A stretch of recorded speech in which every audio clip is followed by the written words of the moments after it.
Okay. Fantastic. Right. Good evening, everyone. We'll just wait a couple of minutes while people connect through. It's very nice to see everyone, especially on such a lovely evening when we probably all want to be outdoors rather than stuck in front of our computers. But I'm very grateful that you're all here. I'll just give my usual reminder that these lectures are free, put on by the Society. So, we're very grateful that you turn up from all around the world. I know that, we have an international audience who comes, but we can only do it through the support of our membership. So if you're not a member of the Society for Church Archaeology, please do consider joining us, because that's the only way we can continue to provide you with exciting, scintillating speakers on a monthly basis. On that note, we've got quite a busy month or so coming up. We have our conference in less than 2 weeks now, on Saturday the 16th at Liverpool Metropolitan Cathedral. So hopefully I'll be seeing some of you there. And then towards the end of next month, around Halloween time, we have our next speaker, which is Dr. Michael Carter, who some of you may remember was due to give a talk about a year ago now. We had a bit of a technological meltdown, which meant we weren't able to do the talk. So he's going to be giving his talk then. So again, please do join us for that and look out for details of the exact title and timing of that talk. So I think we have everyone here. Just to say, if you have questions for our speaker, who I'm just about to introduce, please pop them into the chat box, and I will at the end select the most challenging intellectual questions to put to him. So as he's speaking, just pop them in there, and we can put them forward for you. Without any further ado, I'm going to introduce tonight's speaker, who is Dr. Ian Faulds, who is happily retired. I'm very jealous. I have a few years to go. Happy retired, but is still a very active researcher in things church and that sort of thing. So tonight he's going to be giving us a talk entitled Political Piety, International Pressures on a Medieval Manx Parish Church. So I will hand over to Ian. If you can start sharing your screen and presentation.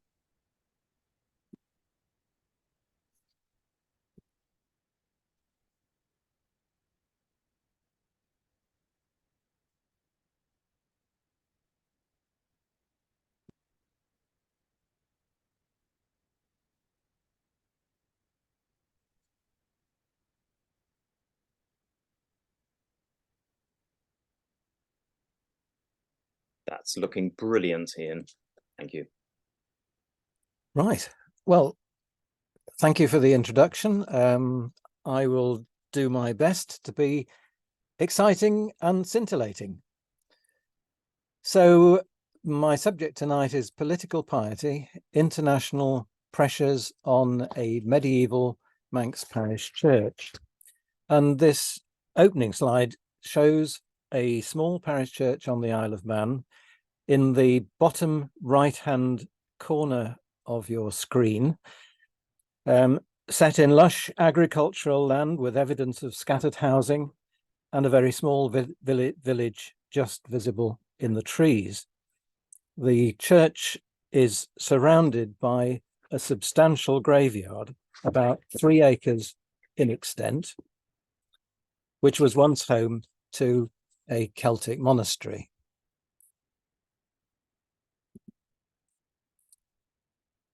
So the story of this place goes back to the arrival of a certain Magul or Macul in about 460 AD, later anglicized as Mackald, although the vernacular place name in Manx Gaelic preserves the original Maggle. Unlike nearby Iona and Whithorn, founded by Columba and Ninian respectively, the monastery and today's church would probably not be here at all if it had not been for the work of St Maccled himself, reputed locally to have been Bishop of the Isle of Man for about 60 years. The earliest monastic text to describe him, dating from about 690, the Book of Armagh, may preserve some of his actual words. I surrender myself now to the power of the high God. And it's during this early period that Maccled, the place, acquired the reputation of being the cradle of Manx Christianity, sending priests out across the Isle of Man and simply encouraging Christians. The whole area is surrounded by sea and constitutes what might be described as a classic early Christian insular power centre. Most of my work has involved scrutinizing the monastic and other texts that actually mention St Maccled, and reading against what is actually written there helps us to reconstruct some of the history of the church and its surroundings. Now, of course, it's impossible to go into any great detail of the 1600-year story of this particular church in this lecture, but we'll see where we get to. And I should perhaps say that, for the sake of clarity, that the international pressures that I'm going to be considering come primarily during the medieval period, and mainly from the pre-nation states surrounding the Isle of Man, although I do also talk about Europe.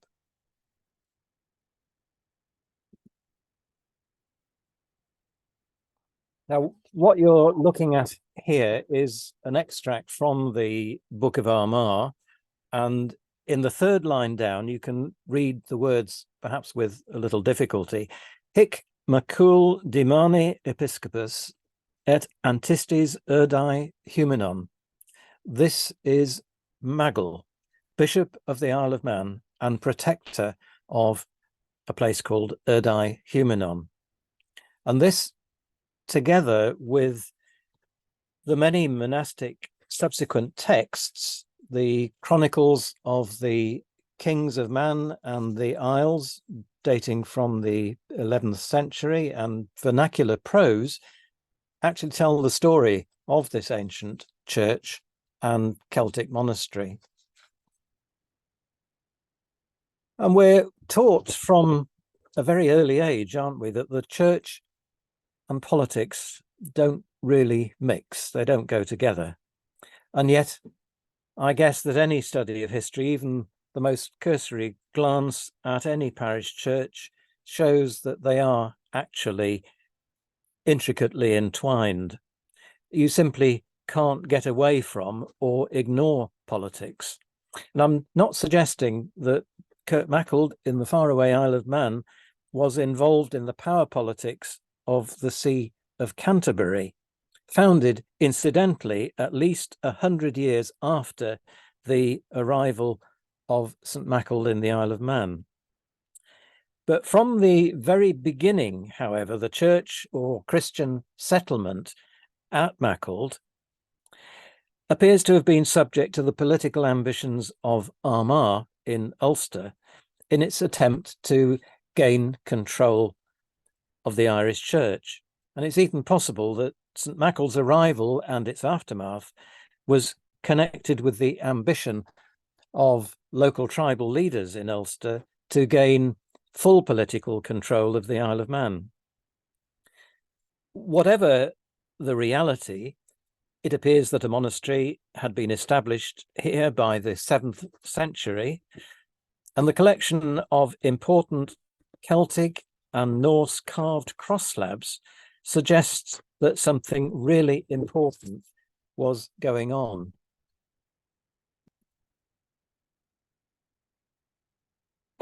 So here we are at the beginning, and this rather crude map shows that Maccled was far more important than perhaps it actually was. although the texts of the 12th and 13th centuries provide evidence of widespread veneration of its saint right across Europe. And it seems reasonable to suppose that such a development as that was based on actual events and experience. The so-called dates given for Maculd's Celtic period are not precise and merely suggest an approximate timescale. Likewise, Ireland, Scotland, and Wales did not exist as political entities and are merely an indication of roughly where political influence was coming from in words that we can understand. Armagh was clearly trying to draw Maculd into its sphere of influence, and the potential pilgrimage routes between Nendrum, Whithorn, and Maculd in the Isle of Man may well reflect that. The connection with nearby Whithorn in Scotland was well established, and it's been suggested both that St Maculd worked in that area, maybe setting up a church at Wigtown, and that missionaries from Whithorn were also active on the Isle of Man. The connection with Wales is established by the known sea routes, and there's a particularly interesting early cross at Maculd, the Crux Guriat, which may not only commemorate a Welsh royal prince, but indicate that the Isle of Man was also a political target from that direction. An early Welsh poem may also suggest that St Maculd himself, alias St Meckel, was active in Anglesey and founded a church at Llanfechel. Apologies for the pronunciation.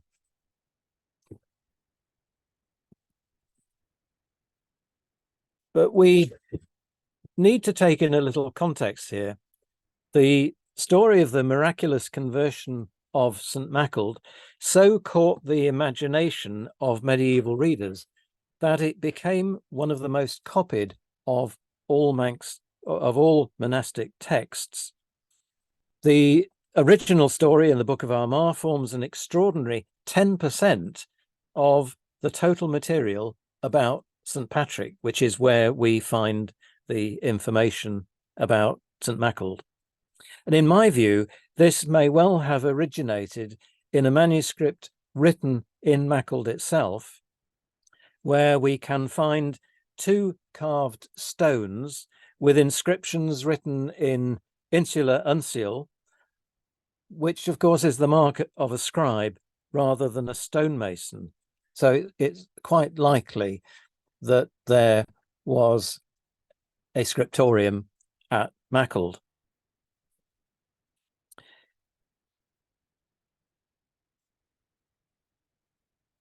In the early English printed legendaries in the 15th century, the focus on St Maculd goes up to 17% of the space accorded to St Patrick.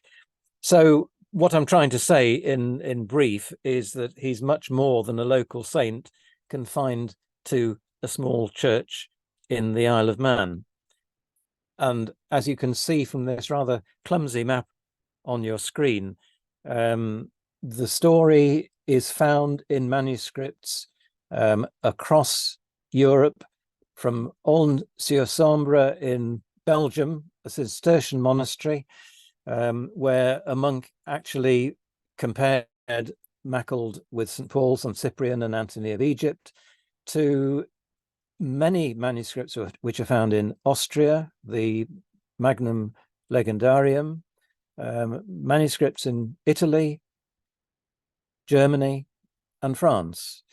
The real question mark at the moment is whether St Maculd was actually known in Norway, which we might expect from what we're going to hear a little bit later about the Kingdom of Man and the Isles.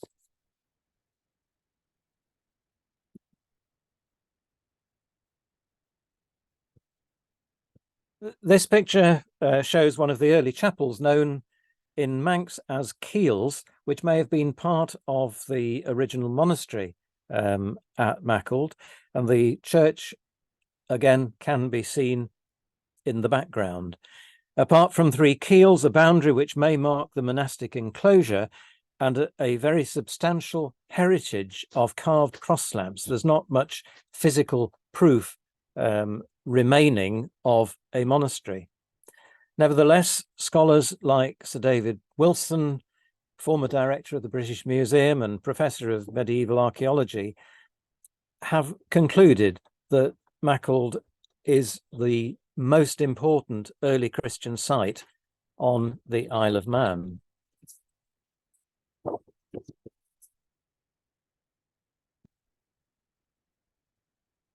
And so we look at the site in context. This is it as it is today, with the parish church in the centre of the picture, surrounded by the graveyard, likely to be the extent of the original monastic foundation.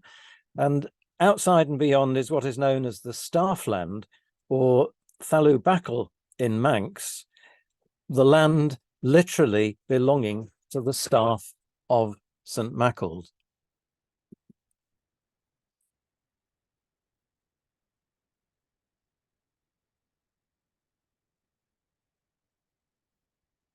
Well, the first phase of pilgrimage at Mackald is likely to have followed the death of St. Mackald himself, described in one of the monastic texts as, and I quote, the most holy bishop.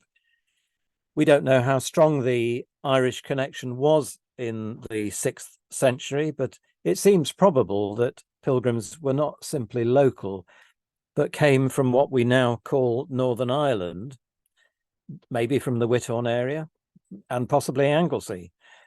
And if this is the case, it's possible that some of that pilgrimage, at least, was political in nature, following the constant conflict over sovereignty of the Isle of Man.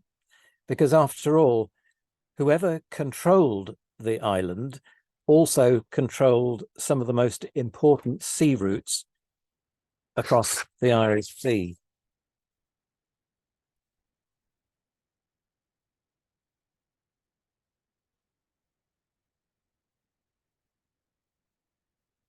Well, pilgrimage itself leaves little in the way of material culture, and as there's been no methodical archaeological investigation so far, there's no record of finds.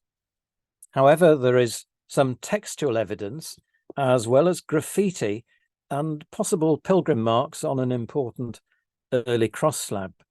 The lead ampulla illustrated does not come from this early period, but as we know, pilgrims did collect souvenirs of one kind or another, so who knows? And 3 possible indications of pilgrimage are given on the slide. Firstly, the description of St. Mackald's saintly memory being revered by the islanders to this very day. Secondly, the description of sweet water at his tomb. And thirdly, possible medieval graffiti at St. Mackald's well. And there's also a strange weather proverb collected at the turn of the 20th century from Manx-speaking fishermen, which refers to pilgrims travelling to a mother church at Easter. And no one has ever been able to offer an explanation for this or to date the proverb, but it's possible, it is just possible that it represents vernacular oral memory.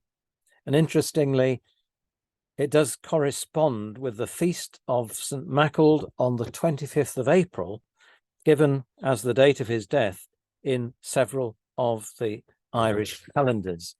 And as they say, the jury is still out on that one.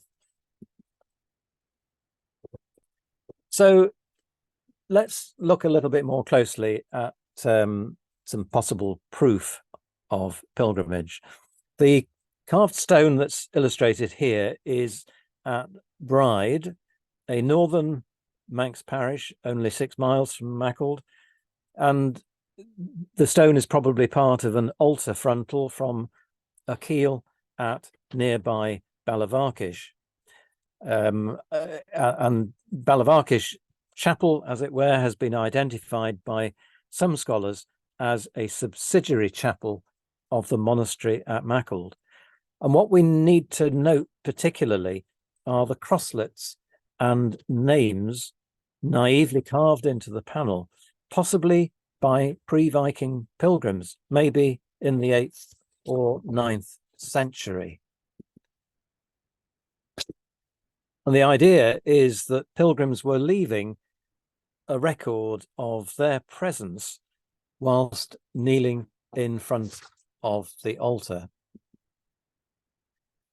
And it's clear from the lightly scratched crosses underneath the name De Pruy that many hands representing not just one, but a flow of pilgrims have been at work on this particular stone, which neatly brings us back to where we started at Mackald, its monastery and church. If you look carefully at the stone illustrated, you can see a crosslet underneath the main design on what is known as the Ernheit cross, with a similar one to the right. They're clearly not by the same accurate hand as the main hexafoil design. So could they also be the marks of pilgrims, maybe even coming to the tomb of St. Mackald? The first that we hear about his burial is in a work by Jocelyn of Furness, written in about 1185. And of course, that raises all sorts of questions as to how much we can believe and where the information actually came from. But it neatly brings us to the Norse period, one of the most exciting and, for the Isle of Man, dangerous times, particularly for Mackald and its ecclesiastical settlement. It's really difficult to date the period precisely, and needless to say, scholars don't agree. After numerous Viking raids, the Northmen finally arrived to settle, and in about 1056, Godred Crovan arrived from Norway, where he had already disgraced himself, really, by opening the tomb of King Olaf I. And he was asked politely, I'm sure, to leave Norway as a result. En route, he stopped at Iona, where he also tried to inspect the body of St. Columba. I think you're perhaps getting the picture here of what kind of man Godred was. And finally, he ended up making what seems to be very much like a political pilgrimage to St. Mackald's sarcophagus, possibly an attempt to win over a powerful protector saint and acquire his help in reconciling Godred's new subjects to his rule. Because after taking over the Isle of Man, he set up a Viking sea kingdom that was to last over 250 years and which stretched more than 300 nautical miles from the Isle of Man north to the Outer Hebrides. And you can see the indication of potential pilgrimage coming in from that route.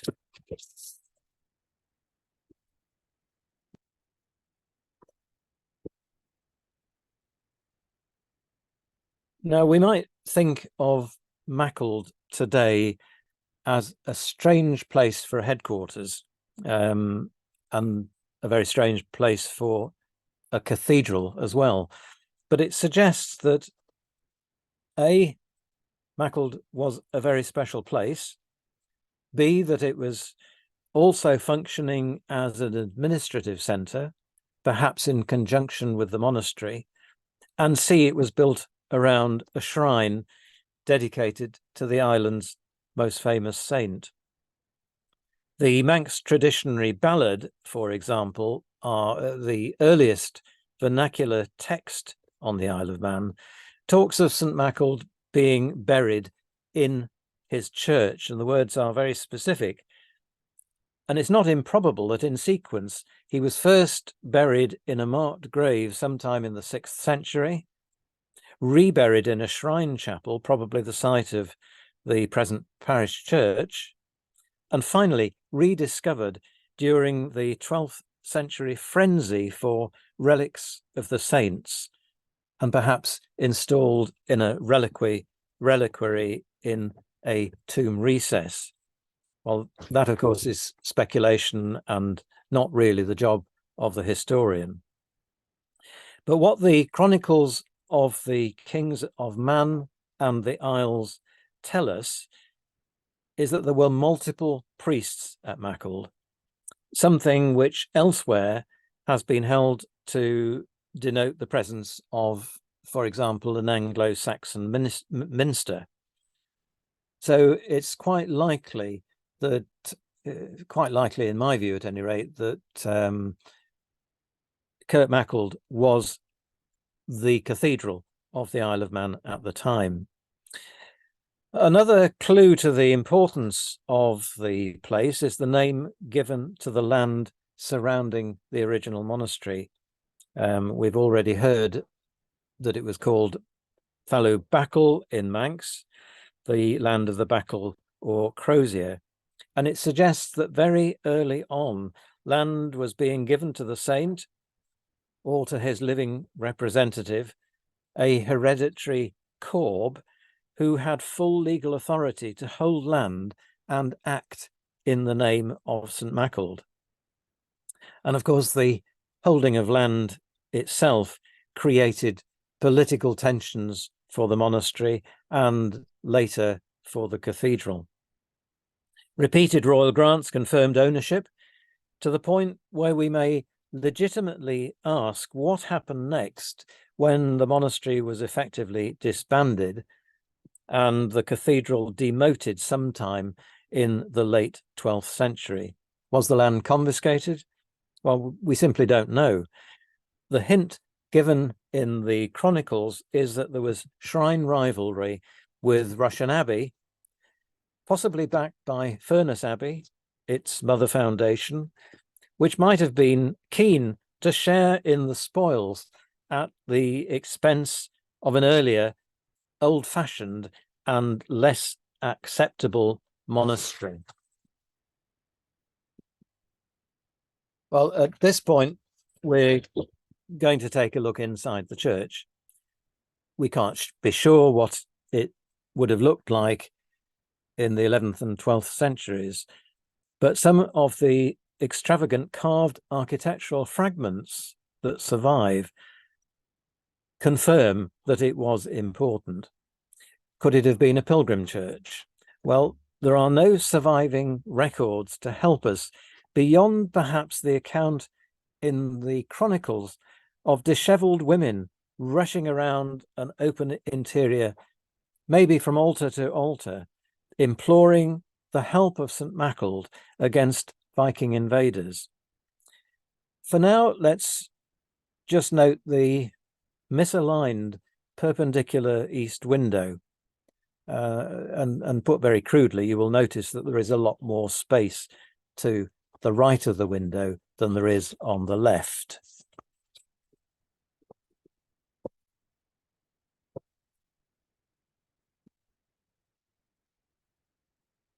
It's interesting to note that one of the conclusions reached by Fenella Logan in a recent architectural survey of the church is that the south wall could have been extended to house a tomb or shrine, with its subsequent demolition, perhaps at the Reformation, leading to what we see now. Well, that would certainly match the description in the Manx traditionary ballad, to St Maccled being buried in his church. Across the sea, Whithorn began life in a similar way to Maccled and was fortunate enough to be patronised by successive kings of Scotland. And by contrast, with the exception of King Godred Crovan, we know of no royal visits to Maccled, and it just seems to gradually fade away. So what we have at Whithorn is a simple tomb recess in the priory, which provides an example of what might have been built at Maccled, but without actual evidence to say anything more would simply be idle speculation. But some of the architectural fragments that have been uncovered during restoration work in the 1860s and 1900 have been tentatively identified by Logan as part of a chancel arch, but it is also possible that some at least could form part of a tomb recess, judging from a description by William Blundell of what sounds like veneration in 1648. If correct, such a tomb recess could have lasted surprisingly long, even as late as the Civil War period.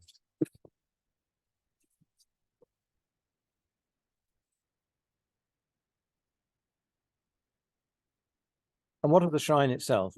Could it have been similar to the shrine of St Daconna and many hundreds of similar caskets? This was once thought to have been kept on St Patrick's Isle in Peel on the Isle of Man, but scholars now believe that this particular shrine was actually on Peel Island near Dublin, although runes cut into the base suggest that it was once owned by someone living on the Isle of Man. Well, the most important account of the church that we have during the Norse period is a description of the only known procession from the church in 1158, probably quite accurately recorded in the chronicles of the Kings of Man. Often dismissed as a simple dream sequence, the ghost of St Maccled, by now long dead, is said to have used his pastoral staff to stab to death a Viking invader intent on raiding the church. Many scholars, of course, have dismissed this simply as folklore, but there was a serious point to the story, indicating not only the perceived power of the saint in this case, but also the importance of the heritage that he was supposedly protecting. Is it a coincidence, I wonder, that this account comes at the probable heyday of pilgrimage, both on the Isle of Man and elsewhere?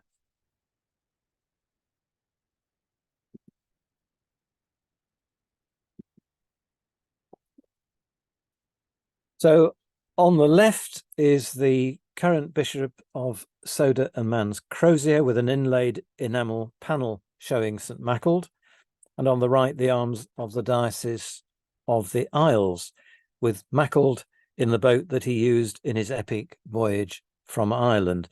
Although I should add that some argue that the figure in the diagram on the right is actually St Columba and not Maccled. But St Maccle's seafaring exploits appealed to the Norse rulers of the island, and it seems that at some point, long before the attack by Gil Colum, St Maccled had been adopted as the patron saint of the Isle of Man by the ruling dynasty. And the importance of both the saint and the place are emphasized in the chronicle miracle story, and it seems likely, therefore, even in the absence of any records, that the present parish church was the island cathedral. And here come the politics. The way that the chronicles present the story of the church and its saint suggests that Rushen Abbey in the south of the Isle of Man was deliberately trying to write them out of the story. This makes sense if there was shrine rivalry resulting from internal politics over religious reform. King Olaf I had been educated at the English court, and he came back to the island full of the new ideas being promoted by William the Conqueror, amongst which was the moving of rural cathedrals to more urban settings. So the cathedral at Dorchester-on-Thames moved to Lincoln, Selsey to Chichester, discussed recently in a lecture by Dr Michael Shapland, Elmham to Thetford, and so on. It seems to me highly likely that Olaf, who ascended the Manx throne in 1103, decided to move the cathedral from Macclesfield to the up-and-coming Norse fortified centre at Peel on the west coast, with the bishop and administration at Bishop's Court in Kirkmichael. From Olaf's perspective, it would have represented a move from an admittedly ancient site to a thriving modern settlement and important seaport. One of the things I find interesting is that Cistercian monasteries right across Europe continued to regard St Macclesfield as important, whilst Rushen Abbey, another Cistercian foundation, seemed happy to forget him. It just doesn't make a lot of sense unless we suspect a political motive, possibly even on the part of the ruling dynasty, who were, after all, bankrolling the writing of the chronicles in the first place. Was the political influence by the Normans? Well, we don't know.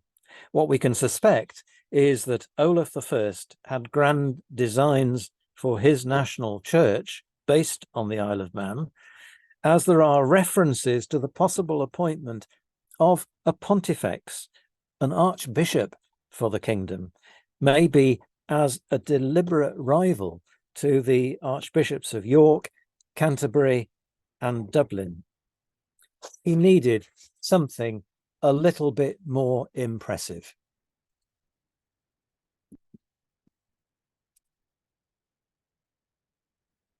In all of this, the monastery, shrine, church, or cathedral was at the centre of whatever storm was brewing. The involvement of faraway Nidaros as the newly constituted archdiocese for the Isle of Man must have added further complications to what was already a delicate situation. Sadly, there is no surviving record of what happened then or later. The hiatus, whatever it was, must have resulted in the cathedral or mother church being left to its own devices. It probably involved the closure of the scriptorium and the abandonment of the sculpture works. Yet surprisingly, this is the very point at which the cult of St Macclesfield seems to be at its height. Architectural fragments that survive suggest a highly decorated church with moulded columns, maybe a chancel arch, windows filled with stained glass, and a particularly prominent perpendicular east window.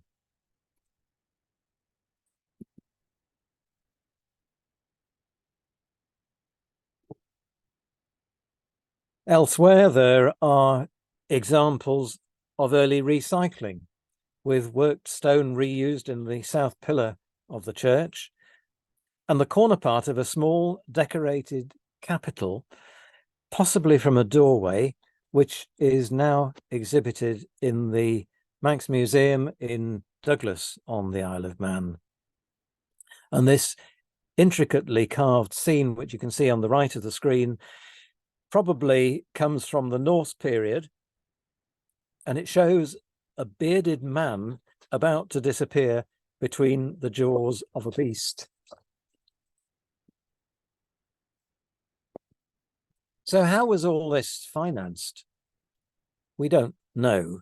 But if we follow through the political strategies of William the Conqueror and Olaf I, it might suggest either a wealthy local patron, which I think is really quite unlikely, with the possible exception of the Anglo-Norman ruler of Ulster, John de Courcy, and his Manx wife, Africa.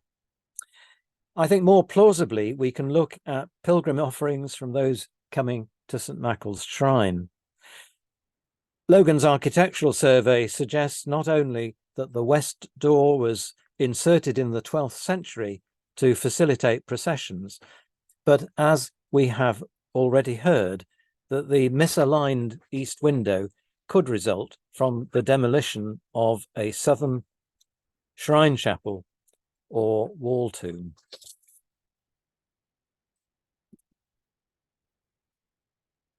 So when dismantled in 1900 to be replaced by the present window, the original perpendicular window was built into the wall behind the altar underneath the current window, making an interesting, if difficult to access, feature for visitors to the church.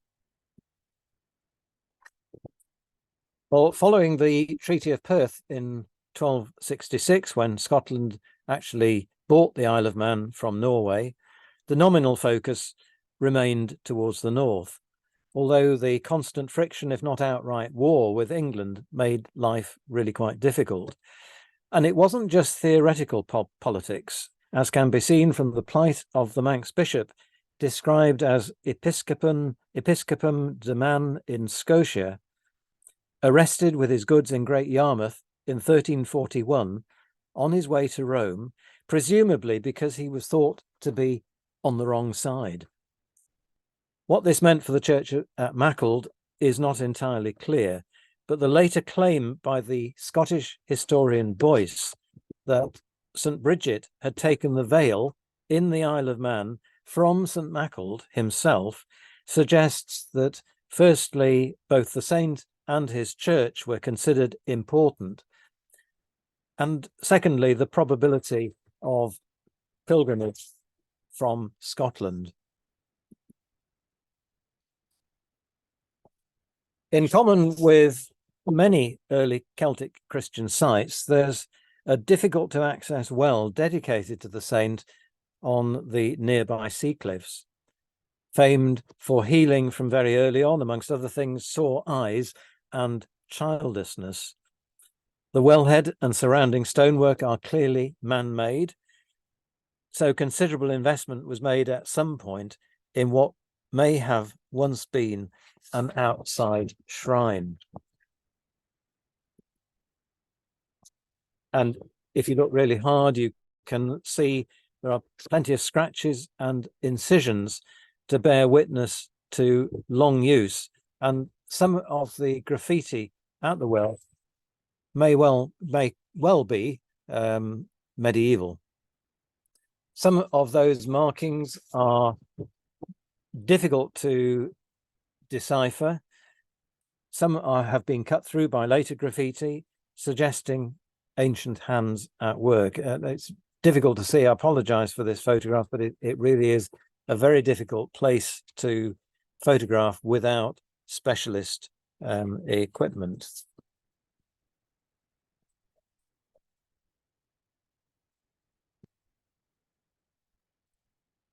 Out in the graveyard, this ancient stone on your screen now, the stone trough, has often been associated with the burial of St Macclesfield. And again, in about 1185, Jocelyn of Furness talks of a stone sarcophagus set deeply in the church's cemetery, out of which there is a continuous seepage of water. Indeed, it gushes out. The taste of it is sweet, and even a small drop can heal many diseases, particularly poisonings. And in this sarcophagus, the sacred bones of St Macaldus, Maccles's Latin name, are said to have been laid, although nothing but clear water is now found. Well, so far, so good. You might think that is that is Mackle's sarcophagus. But if we believe that there is that link, we need to read a little further on, because Jocelyn adds that many people have attempted to remove the stone from its place, including the king of the Norwegians after conquering the island. But they've all been thoroughly frustrated, not being able to tunnel underneath it, and the deeper they dig around the stone to raise it, the more firmly and deeply it seemed to be fixed in the heart of the earth. All of which suggests to me that if that is a real description, that we need to be looking for something just a little bit bigger than this.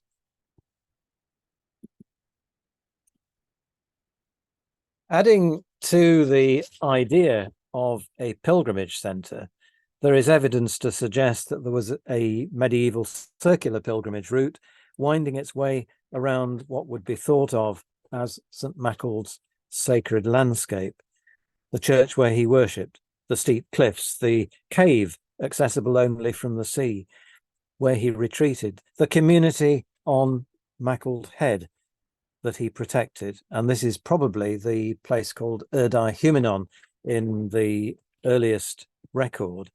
Everything associated with him and his ministry, including, of course, the famous staff of Mackle, probably kept in the church itself. Well, pilgrimage seems to have continued throughout the Celtic, Norse and Scottish periods and well into the English, spurred on, I suggest, by political considerations, including what we might call the annexation of the island. When Boyce suggested a link between the two saints, Mackle and Bridget, it was some time after the Scots had lost control of the island, but the idea seems to have been much more than wistful romanticism, maybe an attempt to regain some form of control.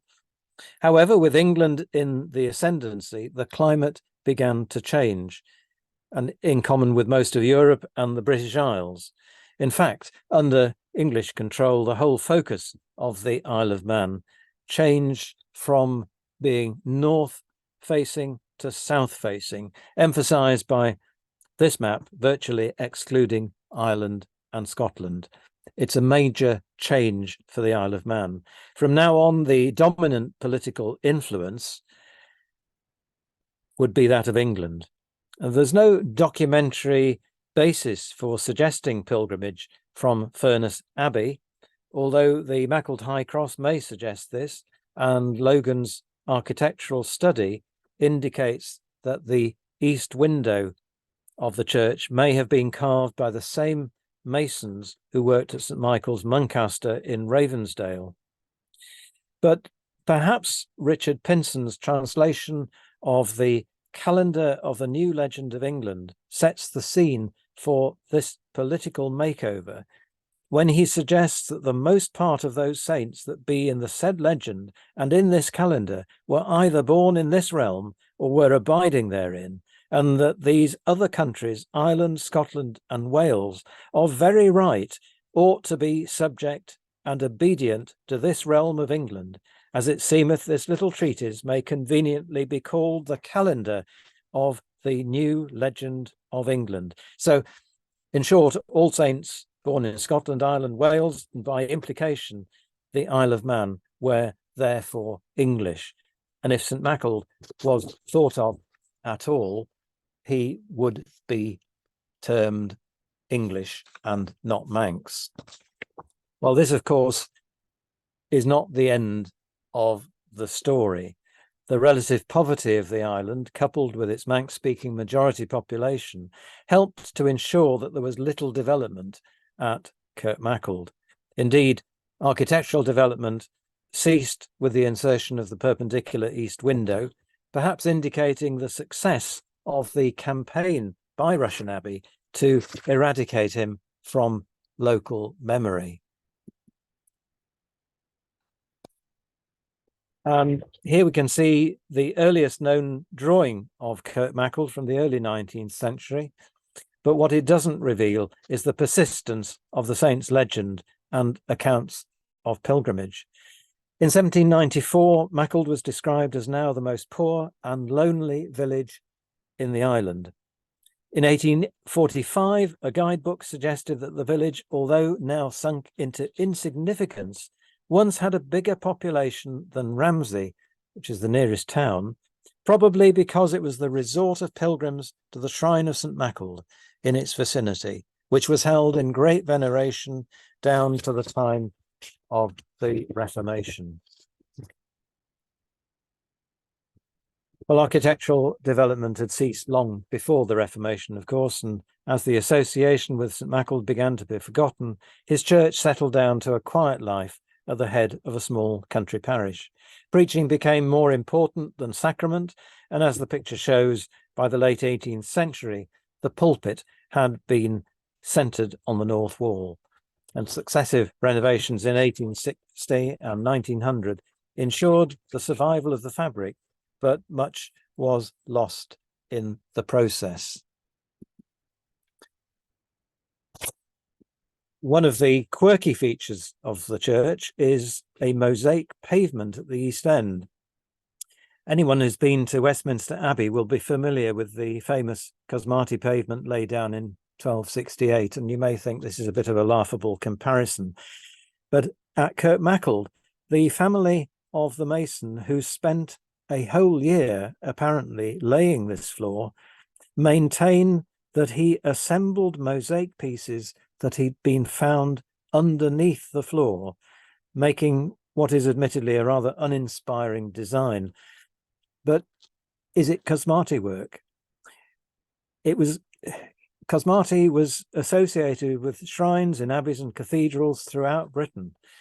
So is it possible that the mosaic could have been used in some form on the shrine associated with St. Mackle and subsequently hidden when the shrine was destroyed? All of this adds up to a lot of unanswered questions and legacy issues. The church has reflected the political persuasions of attackers, incomers, and kings.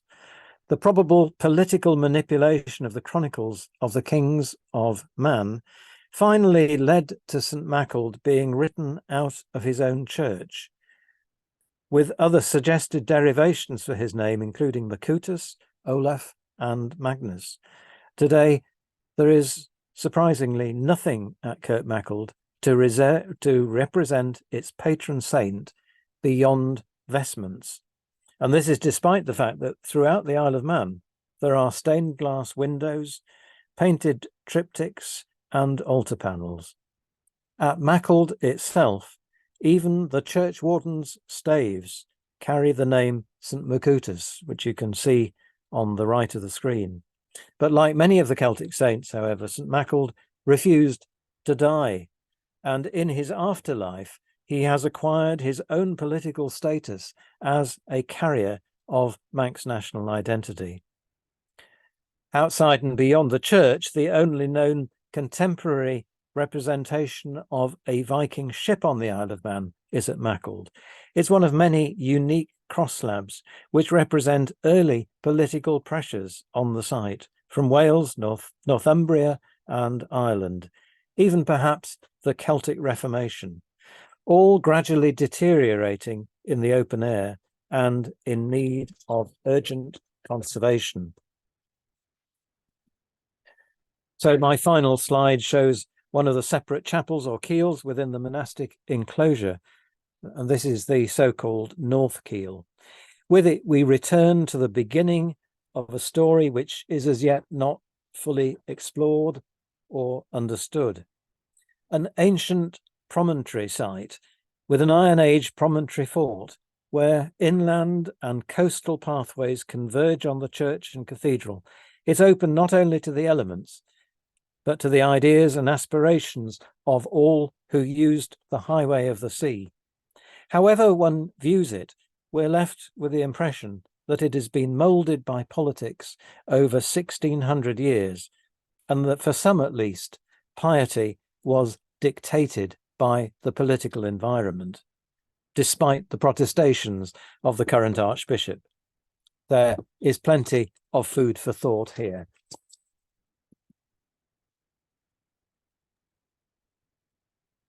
Thank you very much, Ian. That's fantastic. If you could stop sharing your screen, that would be great. Excuse me. You've covered an awful lot of ground in the hour, and there's an awful lot of food for thought there. I have a question from David, and if anyone else has questions, do pop them into your chat box. And he asked, does Maghull near Liverpool derive its name from the same saint? Well, that's a very good question. It is a possibility. We're certainly looking at all sorts of place names that could show that Maghull actually was active in the whole of the northwestern region. That's, I mean, the sort of follow-up question I had on that is as a dedication, is St Maghull, you know, that common more broadly? I mean, can you plot churches that have that particular dedication? There are. That is one of the difficulties. There don't seem to be any churches as such that have that dedication apart from the one in the Isle of Man. But I guess that probably means that necessarily wasn't the case, because obviously loads change at the Reformation, and that's right. And there is one. There is one in Brittany that possibly could be him as well. Okay, no, that's interesting. I was quite interested myself with your closing slide, actually showing the North Keel, which presumably has been excavated or, you know, uncovered at some points. Yes. And I was kind of wondering whether any evidence from that survived. Was that an antiquarian excavation, or was it a more recent intervention? No, there's been nothing. This is one of the things that I would certainly like to see is some archaeological exploration now. There's been nothing in the area of recent times at all, so our information is limited. But there's plenty of scope, is what you're saying. There's plenty of scope. I mean, there's also a number of landing places very close to the church, which we know, you know, they are called port, and the name. So we understand that the Viking members of the Tynwald, the Manx Parliament, actually came down and landed at Maghull, and probably came up to the church en route to their parliamentary duties. Oh, fantastic. Well, I mean, it sounds like you've got your work cut out for a while. Brilliant. Well, I'm afraid we've just hit the hour. So I think, oh, sorry, we've got another very, very quick question that's just come in, which is, did any other Irish saints beside Bridget take the veil in the Isle of Man? No is the answer, and I perhaps I should have said that Bridget didn't take the veil in the Isle of Man either. That was a purely concocted story by the Scots, possibly to promote the promote the Isle of Man, or promote the idea that, you know, Bridget was supposed by the Scots to be a Scottish saint. And the response from the questioner is, "Oh dear, bad Scots." So I think that's a very good note to leave it on. So, well, anyway, I'd just like to thank you again, Ian, for that talk. That's fascinating. Obviously, you know, the recording will be up online as well, so people can go back and have a look at it if they wish. But in the meantime, thank you, Ian, as our speaker, and thank you all for attending, and I hope to see you next month at our next talk. Thank you very much.